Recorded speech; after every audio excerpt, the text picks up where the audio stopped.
Donc, bonjour à toutes et à tous. Moi, je vais vous présenter un sujet qui parle de la conservation et de l'enrichissement de la biodiversité à travers la contribution à la survie des insectes pollinisateurs en milieu urbain. Donc là, vous avez le premier slide, qui est en fait un premier chiffre sur le déclin de la biodiversité, qui nous dit que 80% des insectes pollinisateurs, enfin la population d'insectes volants a diminué de 80% en Allemagne depuis les années 90. Alors, quelles en sont les causes ? Globalement, c'est à cause de l'homme. Ça peut être l'agriculture intensive, l'utilisation massive de pesticides. Là, je vous propose un deuxième chiffre, cette fois-ci un chiffre français, qui nous dit que 30% des ruches disparaissent chaque année en France. Alors là, je vous ai parlé d'abeilles, d'insectes volants, mais en fait, tout le long, je vais vous parler surtout d'insectes pollinisateurs. Donc, en quoi ces chiffres nous concernent ? Il faut savoir que les insectes pollinisateurs font partie du premier maillon de la chaîne alimentaire, et surtout que un tiers aujourd'hui de notre alimentation dépend de la pollinisation. Donc c'est un enjeu crucial pour nous d'assurer la survie de ces insectes pollinisateurs. Alors en se penchant un peu plus sur le problème, on a remarqué qu'aujourd'hui on observe une exode rurale. Les insectes pollinisateurs quittent les milieux ruraux pour s'installer en milieu urbain. Cependant, les milieux urbains ne sont pas nécessairement adaptés pour les accueillir, malgré le fait qu'ils soient plus sains parce qu'ils sont dénués de pesticides par exemple. Alors, notre enjeu devient d'entretenir la biodiversité en commençant par l'accueillir en milieu urbain. Alors, avant de vous présenter ma solution, je vais passer par deux points clés qu'il a fallu, nous, qu'on considère pour concevoir notre projet. Donc, le premier de ces points, c'est, quand je vous parle d'insectes pollinisateurs, l'imaginaire collectif pense directement aux abeilles. Or, il y a aujourd'hui 30 000 espèces d'insectes pollinisateurs en France. Chacune occupe une variété d'habitats et chacune a une alimentation propre. Donc ça, c'est un premier truc à considérer, sachant que la solution aujourd'hui qui est présente à Paris, c'est les hôtels à insectes.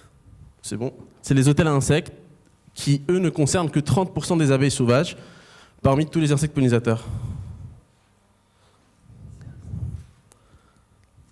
Je vais continuer, c'est pas grave si vous n'avez pas le visuel. Et donc, le deuxième point, on l'a eu en rencontrant Vanessa, qui est apicultrice au Jardin des Plantes. Vanessa nous a fait part d'une remarque qu'on a trouvée très intéressante, qui est qu'aujourd'hui, il y a une pénurie d'informations concernant les liens qui lient le monde végétal au monde des insectes, et que cette pénurie d'informations, en fait, elle va pousser parfois les institutions à prendre des choix contre-productifs. Je vous donne un exemple. Ces dernières années, l'augmentation des ruches à Paris a fait qu'il y a une concurrence qui est rude entre les abeilles, la population d'abeilles solitaires qui ne vivent pas en ruche et la population d'abeilles domestiques qui vivent en ruche, qui a contribué à la diminution de la population d'abeilles solitaires et donc à un appauvrissement de la biodiversité. Notre enjeu finalement, c'est de proposer une solution urbaine qui soit adaptée pour un maximum d'insectes pollinisateurs et qui soit source d'informations nécessaires à une meilleure compréhension des liens entre le monde des insectes et le monde végétal. Donc là, je vais vous montrer ma solution, ce qu'on appelle une butinerie. Vous pouvez la voir ici, mise en situation devant la grande galerie de l'évolution au Jardin des Plantes. On va voir un peu de plus près, avec une première vue en coupe. On voit qu'on a des habitats hors sol, des habitats sous-sol, une jardinière amovible. C'est-à-dire on va proposer le gîte et le couvert à tous les insectes pollinisateurs. Je vous montre par exemple les petits insectes qui vivent dans les habitats sous-sol, qui peuvent creuser et faire leur ponte. Ça, c'est le premier point. Deuxièmement, d'abord vous voyez qu'il y a un panneau photovoltaïque, c'est pour assurer l'autonomie du dispositif, mais on a surtout un système électronique composé de capteurs, une caméra 360 qui contient un système de reconnaissance et va pouvoir observer, quantifier la biodiversité. Alors avant de vous faire une démonstration, je vais vous inviter à regarder un scénario d'usage d'une butinerie qui rencontre pour une première fois une espèce. Donc là, c'est la zone de la caméra. Vous pouvez voir les habitats hors sol, comment ils sont faits, et les habitats sous-sol, vous les avez vus tout à l'heure. Donc voilà, on a une butinerie mise en situation. Il y a un premier insecte qui s'approche, il est curieux. Là, la caméra est capable de le reconnaître. Elle l'identifie, elle prend l'information. Donc elle sait que c'est ce type d'insecte. Supposons une abeille. Elle envoie l'information au jardinier qui s'occupe de la butinerie. Celui-ci prend cette information, sait qu'il faut planter un certain type de fleurs nécessaires à l'alimentation de notre abeille charpentière, par exemple. Le lendemain, il va prendre les fleurs et il plante celle qu'il faut, il pose les habitats qu'il faut pour que cette abeille puisse s'installer. Plusieurs jours plus tard, la butinerie, grâce à sa caméra, elle remarque que finalement une famille de la même espèce s'est installée chez elle, qui butine effectivement les fleurs qui ont été plantées. Elle reprend cette information pour donner un feedback au jardinier comme quoi son travail a été effectif. Donc ça, c'est une des facettes de la butinerie, ce n'est pas la seule.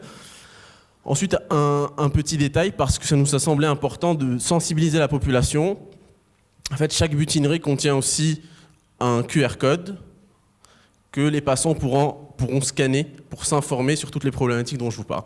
Alors maintenant, on va passer une démonstration de la caméra du système de reconnaissance. Si ça veut bien. Ok. Ok.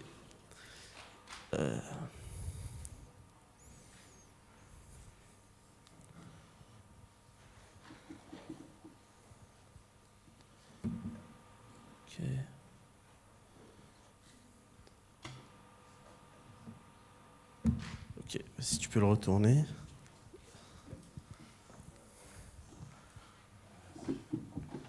Vas-y, retourne-le complètement. Bon là, c'est parce que la lumière, elle gêne, mais il faut juste que ça soit là.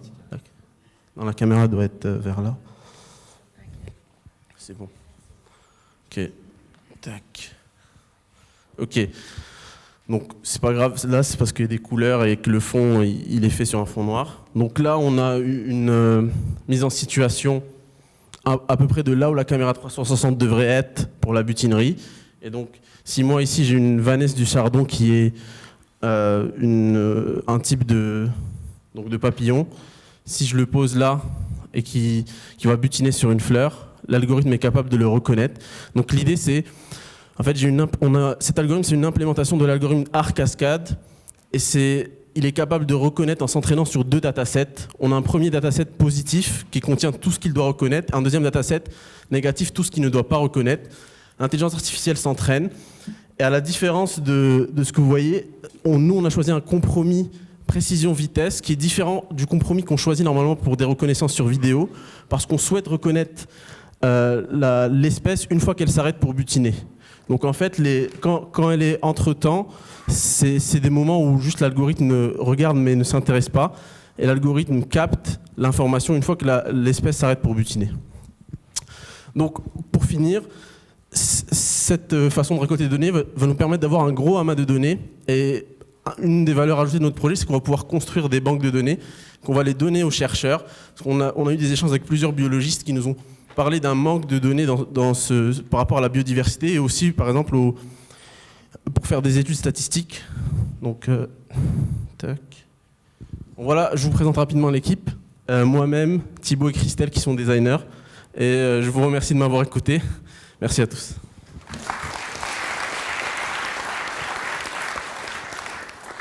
Merci San. On va prendre les questions du jury d'abord, puis encore une fois les questions du public par la suite. Moi, elle est très courte et pas du tout technique. C'est pour comprendre pourquoi les insectes ils quittent les milieux ruraux pour aller dans les milieux urbains. Excusez-moi. Pourquoi les insectes quittent-ils les milieux ruraux pour aller en milieu urbain? Alors en fait, je l'ai dit. Moi, ça paraît bête, mais c'est à la fois à cause des pesticides, de l'agriculture intensive, mais il y a aussi, c'est un chiffre que je vous ai pas donné par manque de temps, l'urbanisation des milieux ruraux. Par exemple, en Allemagne, je peux vous donner le chiffre si ça veut bien là. On va pas tenter le diable. En Allemagne, typiquement, il y a une centaine de mètres cubes de terrain qui sont construits chaque année à la place de là où il y a les habitats ruraux. Donc finalement, on détruit leur habitat et on a les pesticides et l'agriculture intensive, ce qui fait que naturellement, ils vont migrer vers les milieux urbains. L'idée, c'est de les accueillir du mieux qu'on peut. c'est les milieux urbains qui migrent vers eux, en fait, d'une certaine façon, du coup. Mais c'est le résultat est le même, d'accord, merci. Oui. Moi, j'ai une question sur la reconnaissance visuelle de votre petit papillon. Vous avez fait des études de pourcentage, vous savez quelle est la qualité de la reconnaissance? Parce qu'on a vu qu'il y avait pas mal de force recognition sur le côté, là, avec le panneau de derrière. Donc je me demande... C'est les couleurs. Alors, donc, normalement, l'algorithme est habitué à avoir un background qui est standstill, qui est capable de voir les choses qui arrivent. En termes de précision, alors, moi, sur mon algorithme, je n'ai pas la précision exacte. Je me suis inspiré d'un travail qui a été fait par des centraliens avec le CNRS, ils utilisaient du deep learning, ils avaient une précision de 87% à peu près sur 87 sur tous les insectes. Et nous, vu les compromis qu'on prend, qui sont que on les regarde que quand ils s'arrêtent, on sait à peu près la taille de l'insecte, on ne va pas reconnaître n'importe quoi. Je pense, c'est une opinion, qu'on peut monter au-dessus et toucher les 90 par exemple. Bon, après, je peux discuter que c'est pas super important d'être ultra précis sur ces choses-là parce que c'est pas la métrique la plus importante pour la quantification de la biodiversité, de compter les insectes, etc. Allez-y.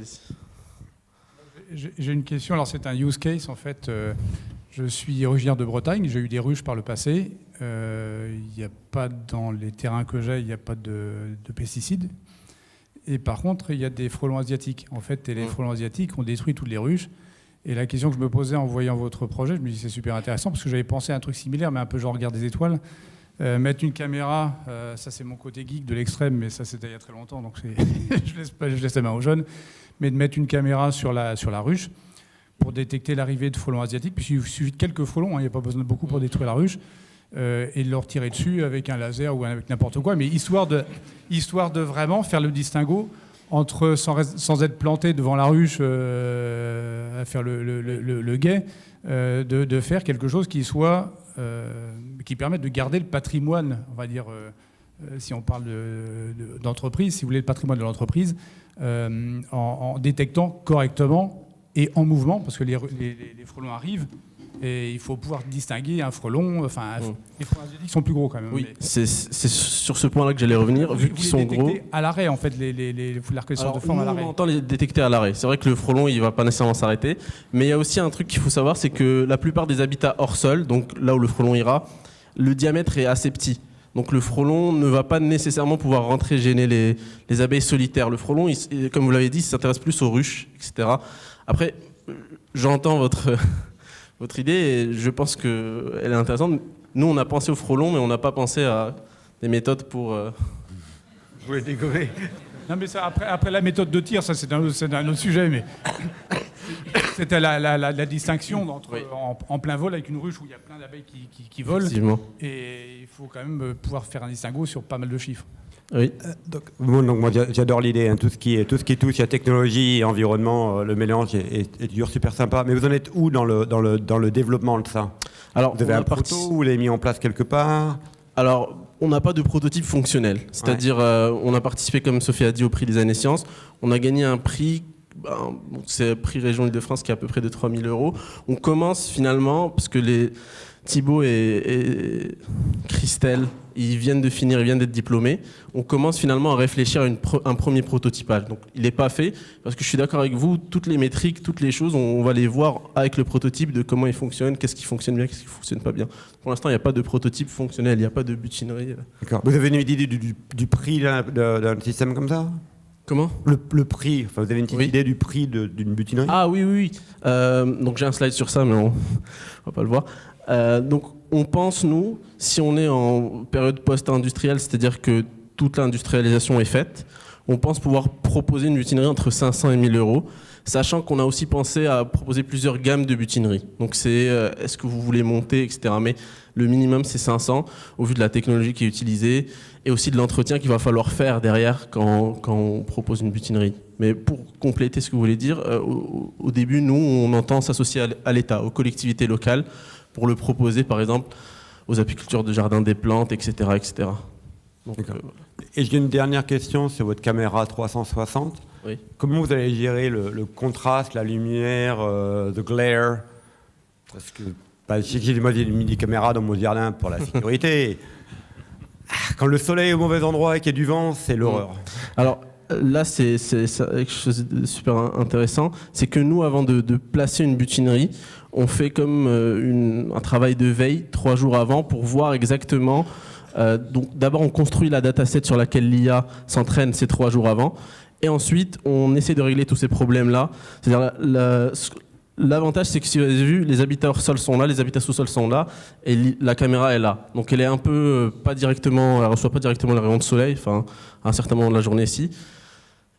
Et l'idée, c'est de la poser dans un lieu où l'image, le background soit presque tout le temps le même pour qu'il n'y ait pas ces problèmes-là. Encore une fois, il faudra qu'on fasse des tests pour voir le rendement de tout ça. Mais méfiez-vous, ça dépend aussi des saisons. La position du soleil, en fait, change beaucoup en fonction des saisons. Et quelque chose qui marche en janvier ne marchera pas en été. Après, les insectes, ils sortent pas trop en janvier, donc c'est pas si grave.